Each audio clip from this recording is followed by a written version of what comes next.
Welcome to Breakups, Broken Hearts, and Moving On with Janice Formichella. I'm Janice Formichella, a breakup coach passionate about supporting others to learn from their breakups, overcome loneliness, love being single, and see the end of a relationship as the beginning of a magical, sexy new chapter in life. I am here each week to share with you the tools that I have learned through my own painful breakups, through hitting rock bottom more than once, and through working with people all around the world to heal their broken hearts. If you are looking for hope and strength to move on from your breakup and resources to enjoy your new life, you are in the right place, and I've got your back.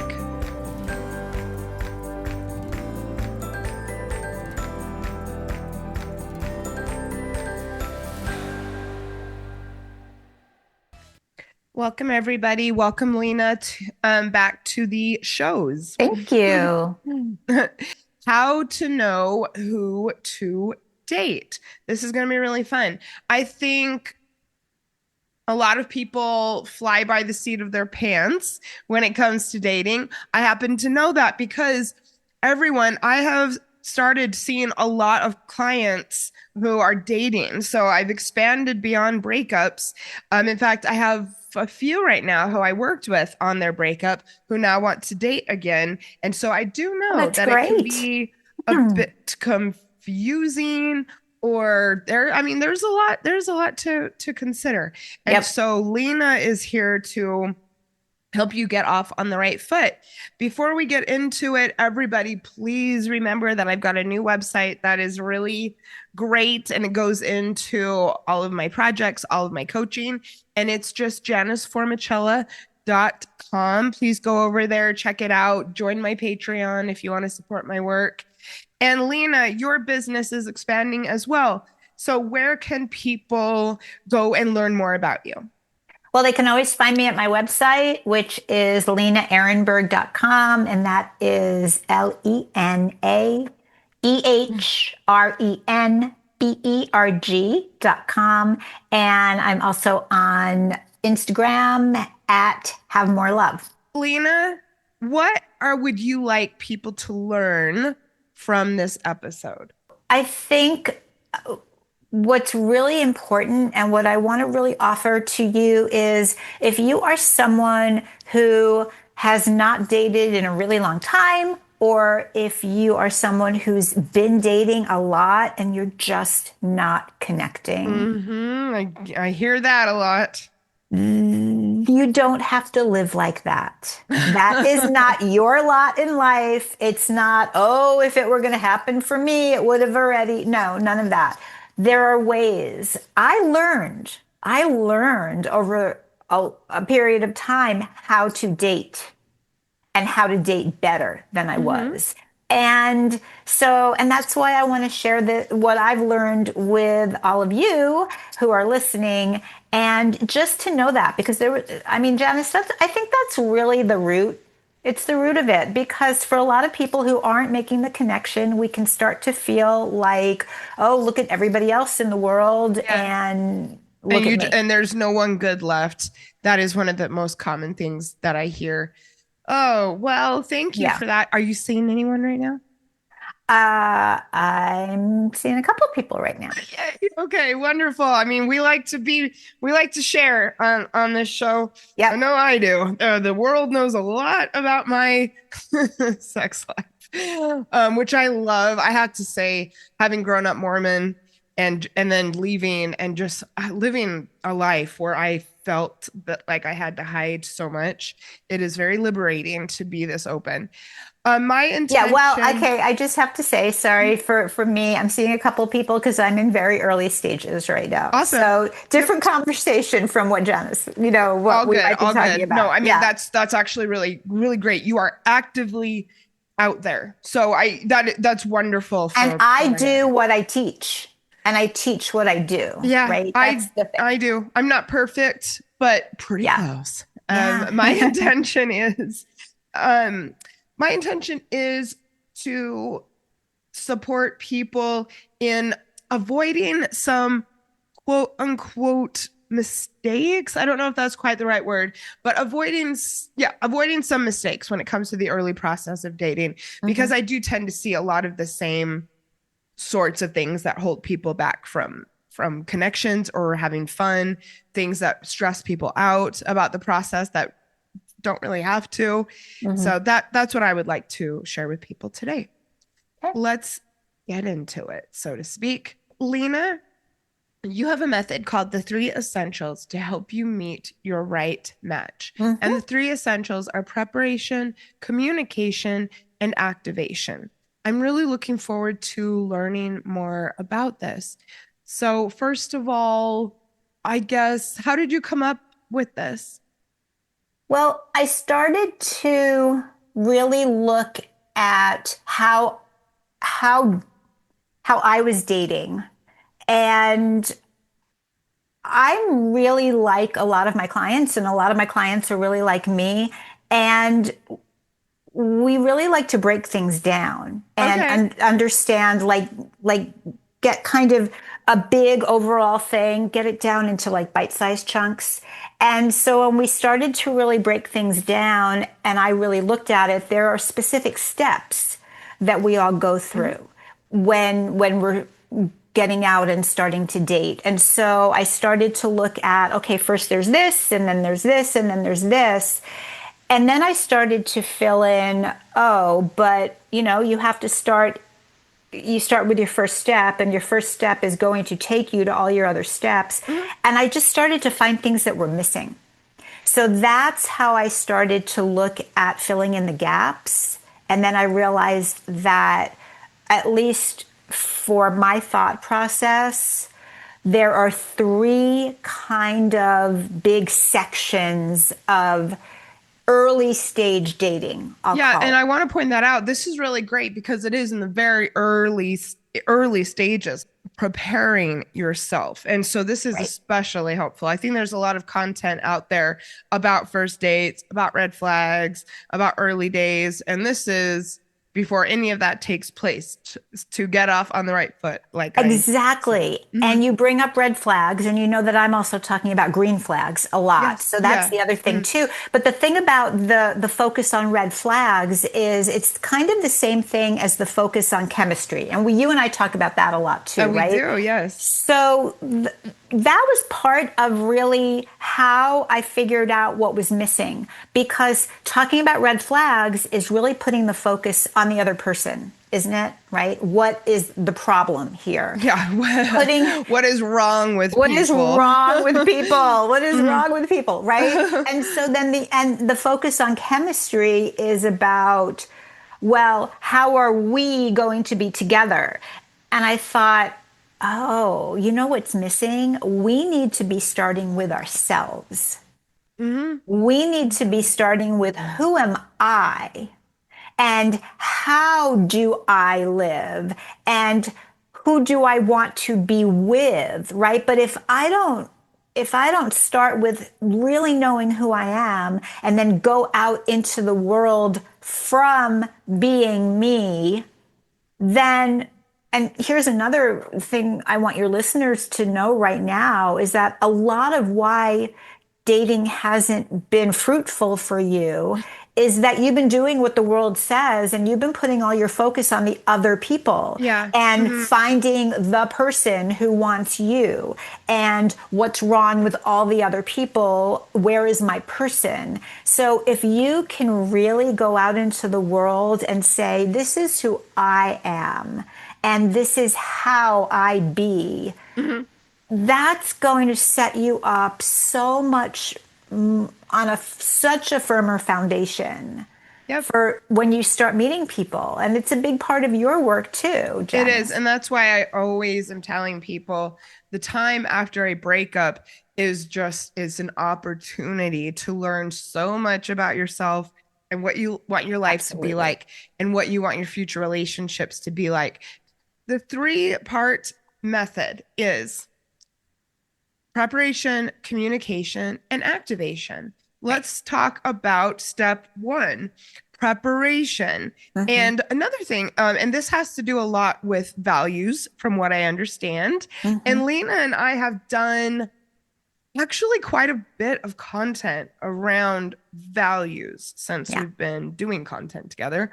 And one of them is an episode on Sex and the Solo Girl called Values in Dating. And that would be episode 9. So please, and that was a really, really good episode. Also, I was thinking yesterday, talking about your breakup. That was an episode we did a couple years back. And that was brilliant. I know that doesn't necessarily apply here, everyone, but go check out Breakups, Broken Hearts, and Moving On and look at talking about your breakup, because that was a really good episode that I did with Lena. So, Lena, let's talk about preparation and values and what to do before you even go on the first date. The first thing that I like to offer to people is, before you even get into the values, because that can sound kind of heavy sometimes. It's like, what do you like? What are you curious about? What could you talk about day in and day out, right? Just start to really actively notice yourself. And here's the thing, though, you've got a lot of listeners who are so good at having done this work a lot already. So if you're listening to these types of podcasts, you're receptive to it as well. Exactly. But it's kind of interesting. It's kind of like asking yourself the question, what do I want? Mm-hmm. Because a lot of times you'll realize that you might not always know what you want, right? And that's the other thing about knowing who you want to date as well, is like a lot of times you might not really be sure who that looks like, what that looks like, because you're not sure about what you ultimately want for your life. Okay. So part of the process that I always go through is not only what are your values, but how do you want to live? What's important to you? And literally, how do you want to live? Some people want to live in cities. Some people want to live in the country. Some people want to live in somewhere in between, right? That's going to make a big impression. Be so aware of yourself. When I was preparing and doing my values work, what I came up with, and then, look here, just to kind of bring it all together, we all have a lot of values in the world and for the world. But in order for that to be manageable for you, you do have to get them down. When you're thinking about how do I apply this to dating, try to narrow it down to your top 5. Because it's really hard to find someone who matches all of your values. And it's okay. I don't believe that we have to all have the exact same values as our partners. What I do believe, because I've learned this, is that we can't have opposing values. Okay. And I'll show you, and I'll tell you what that means. Right. So I was dating someone for a while, and I think it was about, I think we were 4 or 5 months in, maybe a little longer. And I hold a value around communication. Good, clear, useful communication. Useful. and it seems like this might be a no-brainer, but I mean, it's not. Some people don't work on it at all. I mean, some people even avoid it. So exactly. And it's something, and here's the thing, it's such a no-brainer that we don't think about it ahead of time, and all of a sudden we wind up in relationships with people and we realize we're just not communicating properly, but we didn't actively look for that in the beginning stages. It seemed, it's okay, it's fine. But now all of a sudden you're further along, it becomes an issue. So we were talking one night and we were having a conversation, and I asked him a question and he didn't respond. And so I looked at him and he just seemed distracted. Right. And, avoiding it. And I said, and so I asked him the question again. I said, maybe you didn't hear me. I just asked you this. And he looked at me, but he still kind of looked at me the way you don't look at someone. And so I said, did you hear me? Did you hear my question? And he said something, not a direct quote, but something to the effect of, oh, come on, you have to understand that when you talk, I don't listen. There you go. I thought he was What the hell? joking. I think you've told me this before. So wait. Well, it go was a on. while ago. I could have told you this before, but the point is, I thought he was joking. Oh my God. I really thought he was joking because I thought, how do you say that to somebody? So fast forward to months later when the relationship finally did end. And when I was doing my, they talk about year-end reviews. When I was doing my relationship end review, that story came to me. That moment, that evening came back to me so clearly. And I said, oh my gosh, he wasn't joking. And he was letting me know that he and I have opposing values I mean, what did he around even communication. mean? Because how can you say that? I don't know, but other things that happened showed me the same thing. Like we were just not communicating well. And at the time, I wouldn't do it now, but at the time, I let it go. It's kind of like another person I was dating years before that who said something to me one day just off the cuff about, well, all couples fight. Fighting is just part of being in a relationship. And I said, I have don't a believe lot that. of feelings about when people say that. Go on. And I said, I don't believe that. Disagreements? Absolutely. I think that I know Fights? this mindset. No. And that is people who fight with their partners have that mindset. One thing I say, and then we're going to take a quick commercial break, is a lot of people say relationships are work. And I like to say, of course, but it doesn't have to be hard work all the time. You have to show up as the best version of yourself, which that takes some intention and perhaps work, but it's meant to be joyful.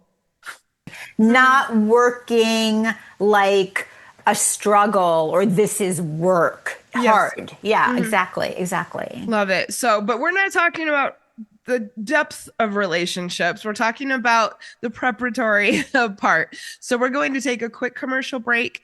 And then when we come back, we're going to talk about the other two parts of Lena's method, which are communication and activation. And Lena, just one more time, can you let people know what your website and Insta are? My website is lenaehrenberg.com. Check the show notes, please, for the spelling. And I'm on Insta at Have More Love. A lot of you know that I am a breakup coach, but did you also know that I work one-on-one with singles to maximize their solo chapter of life?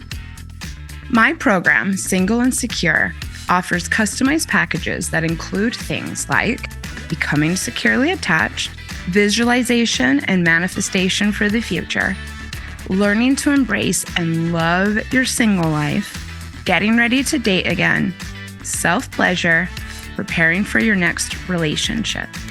Let's have a chat to talk about how Single and Secure can add fun and power to your life. Schedule your free intro call using the link at the top of my show notes. We just talked about preparation when it comes to getting ready to date, knowing who to date, because you got to know yourself before you can know someone else. Now we're going to talk about the next two steps, communication and activation. Tell me about this part of the method. Okay, so a lot of this is going to be really pertinent for people who are on apps or online. Brilliant, which is all of my clients ever. Right, a lot of people, but some people, I have clients who, even though they might be using apps, they are still getting introduced, by friends, or they still want to do something more organic. Yes, everybody, please, every time you step out of your house is an opportunity for making the world a better place, for maybe connecting with someone, to work on your confidence. So even if you're on the apps, please stay open to meeting people or to presenting your best self when you leave the house. Exactly. And so this is why this is pertinent. And some of you out there might not be on apps at all. And you're really, maybe you've got a lot of friends with a really wide social circles and they might be introducing you. But here's what I think. Your friends know you as your friend. You still need to be able to communicate to your friends who you want to be with.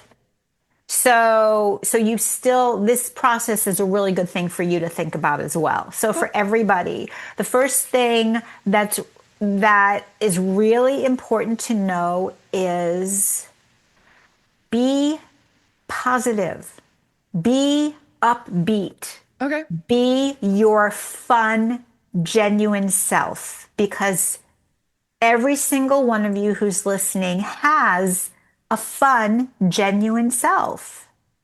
And so when you're answering your questions or your prompts or writing a profile, or I know all the different apps call them all different things, but talk about what you love. Talk about how you live, and talk about what's fun for you and what you enjoy, and talk about your values. You've already done that front end of the work, right? So this is where you start to put it out there in the world.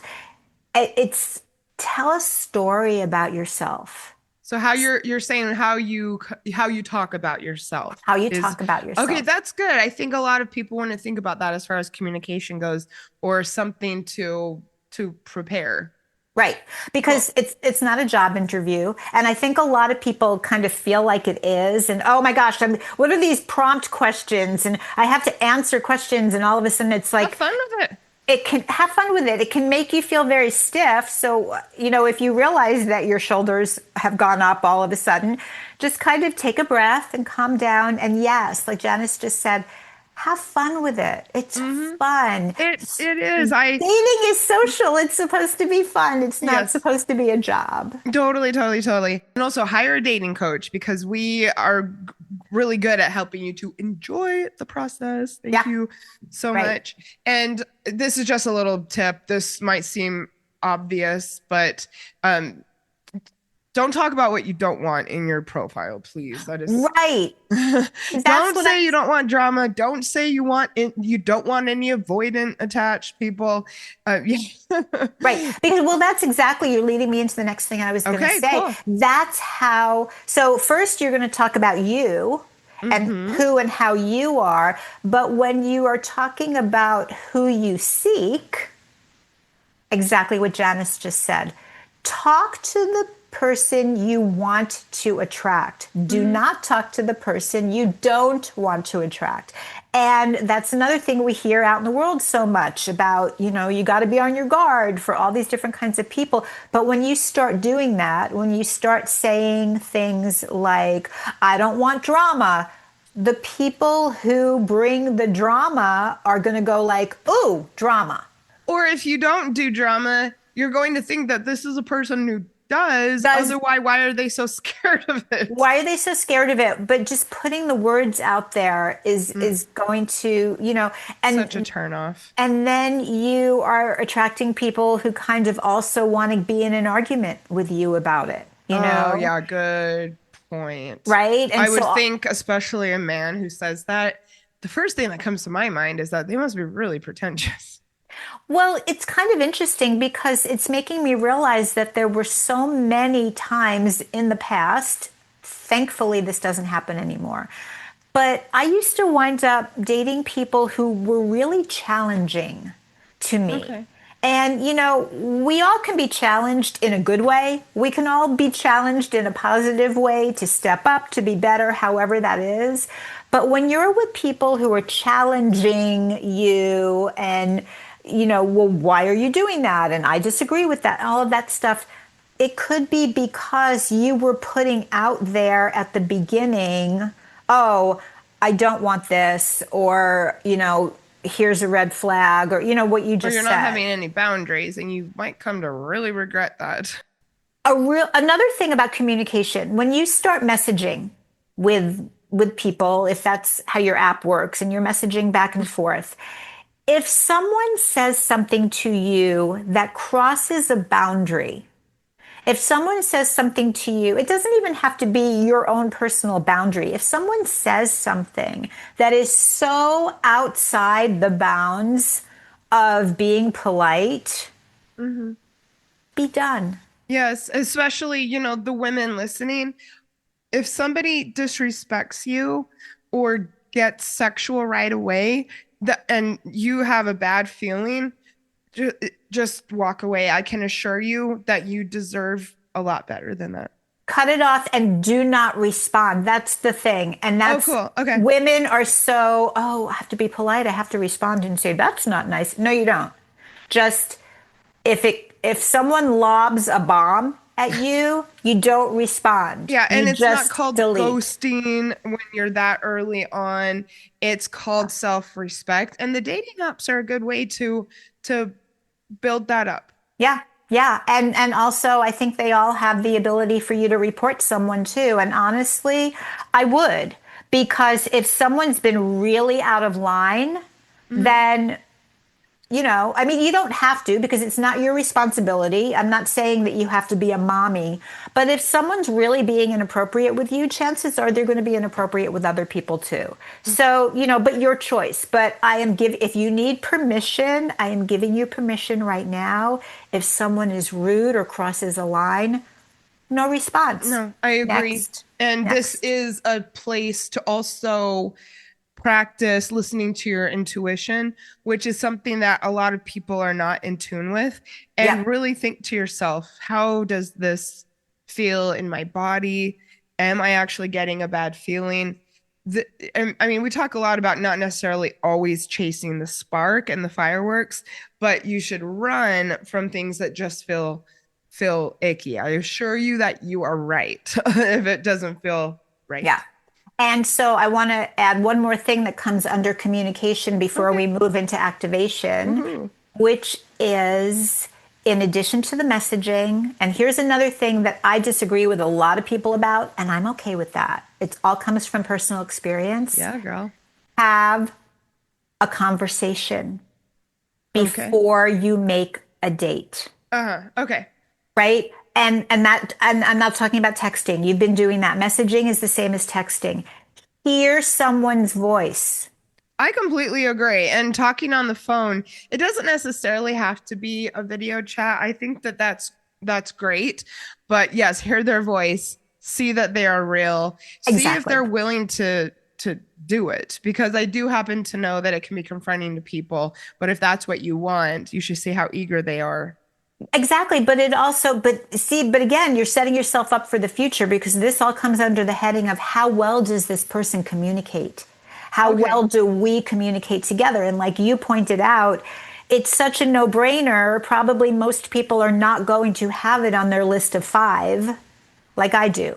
Right? So it helps you understand how they communicate. And to your point about it can be confrontational to people. So that's why I suggest like a phone conversation and not a video chat. Because someone might not be ready to be seen. They might not be ready to have their environment seen. And it can be a little awkward if maybe you're not used to having video chats, and that can be easy to judge and maybe rule people out. However, I do think it's good to see if they're the person in the pictures. Yeah, okay, well, that's good too. And that might be a second conversation for some people. I'm just remembering back like a while ago, like my horror online dating stories come from so long ago before I learned how to do it well. That's right. I mean, same. I am embarrassed to even tell a couple of things that I did when I was younger. No, don't be embarrassed. I know, but I did some really stupid. No, well, no. And I put up, I know one time somebody... You were trusting. That's What? not stupid. You were trusting. Yeah, but I mean, I remember one time I continued to see someone who said that he thought I was a little stuck up on on like one of our first dates. And he was kind of acting as though it was kind of cute, but fuck you. I can't believe that I didn't just walk out. Anyways, but everyone, I think it's pretty obvious that I would not do that today. But look, it takes work. Lena and I have done things that we cringe over and we learned from. Yeah. And absolutely, you're not stuck up, you're confident. Thank you so much. And so now you know that about someone, and someone who would give you that feedback, he's not accepting you as you are. But yeah, today you wouldn't do it. So here's the other thing, and just before we go to activation, so the other part of it is that, because I just want to remember that I close all the loops on all of this so people get like the whole understanding of it. So I short story, I was messaging with someone online, and then this guy was really enthusiastic, and I was like, great, wanted to make a date with me. And so I just knew, something told me, this is how I figured this out. Nobody told me to do this. I just knew I need more information before I decide to meet him. So we had a phone conversation, and he, for an hour, another thing I wouldn't do today that I did back then is stay on a phone for an hour Did with you kind someone. of feel like you couldn't get off because? Yes. Well, now I wouldn't feel that way. Now I would say, "Oh, excuse me," but okay. But that's another, right? That's yeah, and she would. She's got boundaries. yeah. I have boundaries now, and I didn't then. And so here's so he was, for an hour, he was telling me really negative stories. So that's another thing. That's why we want you to be positive and enthusiastic and fun up front, right? He was telling me super negative stories. And then he said, well, I think that it would be great. And he outlined this first date that would have taken hours and would have put me in the position of traveling with him. Okay, do not get in a vehicle with someone you don't know, period. Yeah. So all of these things. But the biggest part was I wasn't really getting the whole negative Nelly kind of part of him through little short messages. Right? Gotcha. But when he got on the phone with me, he thought the best stories in the world that he could tell me were all these really negative stories. Okay. So that's why I'm saying you're going to get a different sense of someone by the way they handle a conversation than the way they are by message. Okay. So are you ready to go into activation?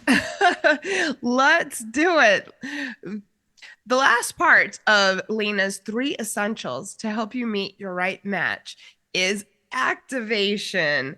And we were just on Instagram talking about this. So we've done a lot of prep. We've learned what our values are. We've communicated with the person and decided if they're good at communication. We've learned how to talk about ourselves. So now we're getting closer to the meet in person. What is the activation stage of your 3 essentials? Well, the first thing that's going to start your activation stage is what we were just talking about, the result, the outcome, that your takeaway from your phone call. Okay. Because just like part of communication includes who you get to stop communicating with, part of your activation includes who you decide not to meet in person. Okay. So if you've had a phone call that you wouldn't ever want to repeat, or a video chat, okay, cool. You get to say to the person, it's been really nice getting to know you, but I don't think we're a match. Good luck in your search. And you can text that as well. And you can text it, right? I'm not saying that you have to say it, but I'm just saying for you to know you don't have to meet everybody. You don't have to. That is that's going to save you. That's a skill to learn how to communicate. Right. But that's also going to save, what I hear from so many women is, dating is exhausting. I can't do I can't go out on 4 or 5 dates a week. And, and I'm like, no, you shouldn't be doing it. That's why all of this, is to protect you and your time and your energy and your heart. Yep. So when you do decide to date someone, though, to meet them in person, so it's about, how are you going to be comfortable? How are you going to be able to not only present yourself well, how are you going to be able to be focused and learn about them and be engaged and interactive in your date and not be distracted and have fun. How are you going to set yourself up to actually have fun on this date, whether you wind up getting a second date or not? Yes, or deciding to have a second date or not. Well, I included that. Not only whether they ask you again, but whether you want to see them again. And that's what one thing also that I love about dating coaching is hearing from people about exactly that. And it's just so moving sometimes to see people learning about this phase and building their confidence. One thing that we talked about when we just did our IG Live was a good example of how are you going to be comfortable and engaging is simply what you choose to wear. And if you're choosing something that makes you feel confident and comfortable, and that was really great. I mean, yeah, obviously you want to dress well, but you talked about how sometimes women either overdo it or maybe wear something that's uncomfortable. I give the example of how I don't wear heels, even though I love shoes, and I've got so many. They're always such a mess. I need to get like actual shoe racks. But anyways, and one of the reasons is because I tried in the past to wear heels, and I just found that I lost all my confidence. I practiced walking in heels. And I could just never get it down to the point that when I left the house, I just felt really great. I found that all of a sudden I was so self-conscious. And so I was just like, well, fuck it. I'm just not going to wear heels. And you've got your signature footwear now. Yeah, so now I just wear boots everywhere. Yeah, I love it. It's the same concept for me as starting with your own values rather than starting with who's that person going to be, right? Okay. And your list. Okay. So it's about this. It's about dressing for yourself. Love it. And not for what you think they're going to want to see. Mm-hmm. And that means you don't want to wear high heels. You don't wear high heels. Because of the way you think it looks to someone else. But I have a friend who's like 4'11", she always wears heels. And she's comfortable in them. Yeah, I wish I was, but I'm not. Well, yeah, but she's comfortable. She's more comfortable mentally and emotionally and feels like, it's part of who she is. I love it. That works. You do what works for you. And so it also enables you to really be present. If you're not sitting and, maybe feeling like your skirt is too tight and it's uncomfortable to sit in because you thought, that it would look better. Think about what feels better to you rather than what looks better to someone else. And having maybe already worn it. So Lena, Lena, what do you like to either wear or not wear on a first date? What makes you feel confident? Well, what makes me feel confident is something that is bright. You see how I dress. I love bright colors. And so I have a lot of colors that I feel like really suit me. And I feel like I look good to other people, yes, in those colors, but I have figured out a way to feel good in those things too. And what makes me also feel good is feeling like I'm dressed appropriately. So, for me, I'm going to be much more casual if I'm going to meet someone for coffee, if I'm going to meet someone to take a walk on the beach or around. There's a really great park with a lake near my house. I love those kinds of first dates. Okay. And they're also, so it's more casual. I don't feel like there's a lot of pressure. Like back in the day, again, when I didn't know how to date well and men said, well, dinner, I'm going to take you out to dinner. No, everyone, keep it short and sweet. Yeah, short and sweet and less expensive. Let's be real. right? I don't want I to like to feel see that a man's going to spend money. not See, on a but first that is a date. value of mine. I will say this is something I've thought long and hard about. And I definitely I like to date people who are financially stable, if not well off. But Yeah, that's and just that's me. And again, this is something that everyone may want to think about is right. But I've also had the experience, Janice, to be honest, is I've had the experience of men spending a lot of money on a first date. uh-huh.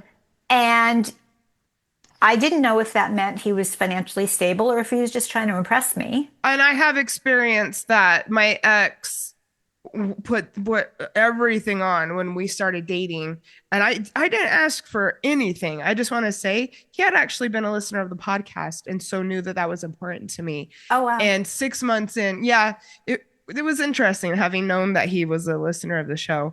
And then 6 months in, complete turnaround, start talking about all his financial problems, a little bit of resentment. And I was very surprised and very disappointed, actually. But I will say, just throwing this out there, my favorite first date, I'm a happy hour girl. I want to meet over a drink and chit chat and that is it. You don't want to commit to too much. Right. And also it's you don't know this person. Say that again. You don't know this person. And the same reasons that you're not going to get into a car with someone on a first date because you don't know them. Just like we were talking about when you're messaging and if someone is inappropriate with you and you cut them off, back in the day when I was sitting at dinner and dinner was served and it was expensive and it was on the table. And then this happened to me a few times that men would say something that was really inappropriate and really out of line. And I was just so caught up in being polite and dinner's on the table and it's expensive. If I had been at, happy hour or at a coffee bar, I would have left. But I stayed because of this expectation around this is a thing, dinner is a commitment, have to stay till the end, it's expensive. So this is part of making it easier on yourself. Do whatever works for you. Completely. So tell us before we wrap up a little bit about character over chemistry.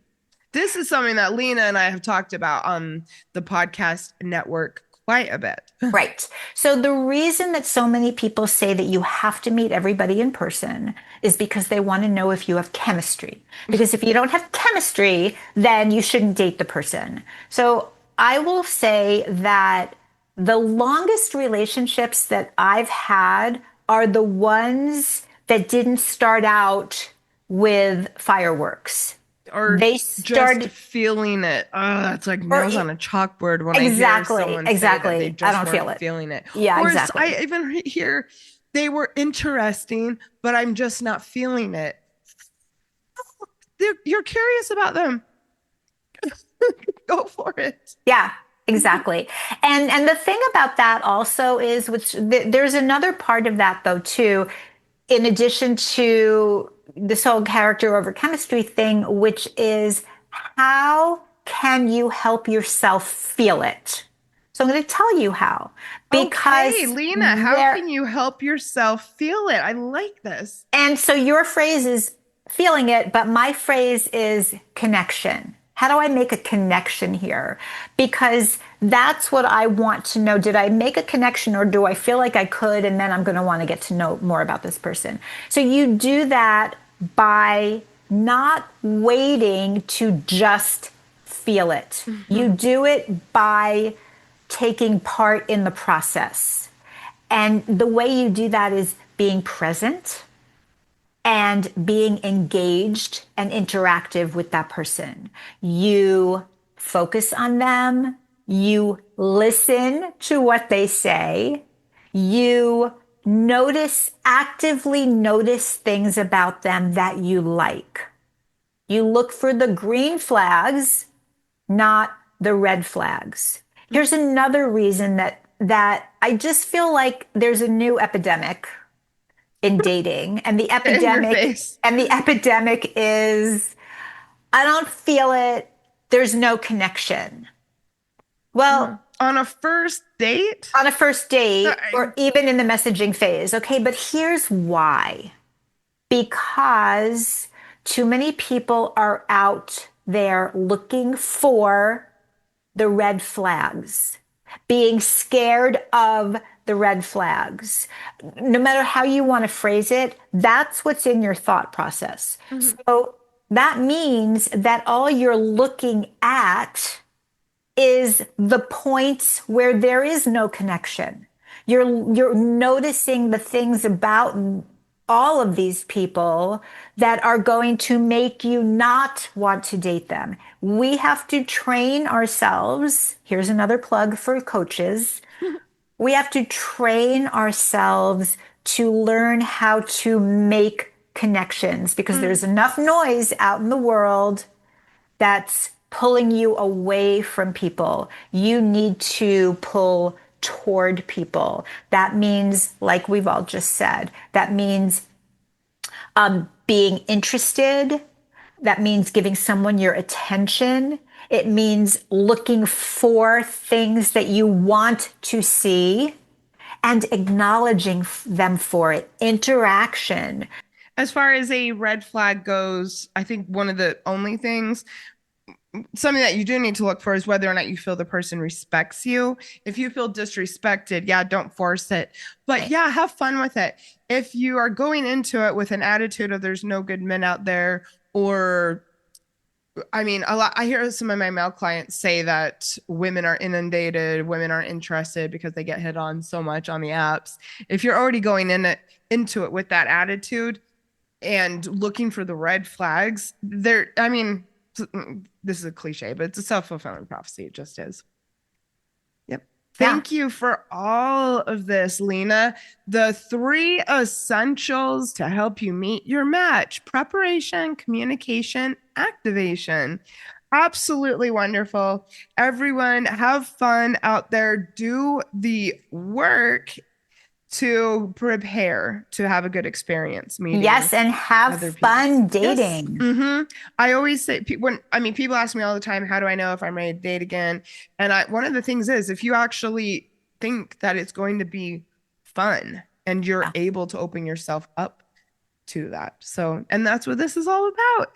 Yep. Thank you, everybody. Keep an eye on Instagram. Lena and I are doing IG Lives. Keep your eye on the space. I'm dropping all sorts of fun things on both podcasts.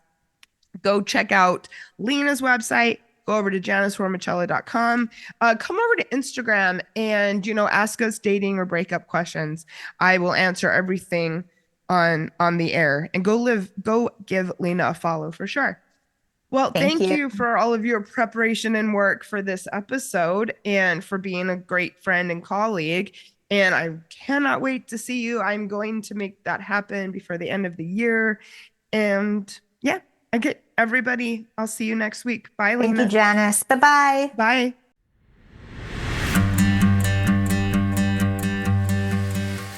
Thank you for listening to Breakups, Broken Hearts, and Moving On with Janice Formichella.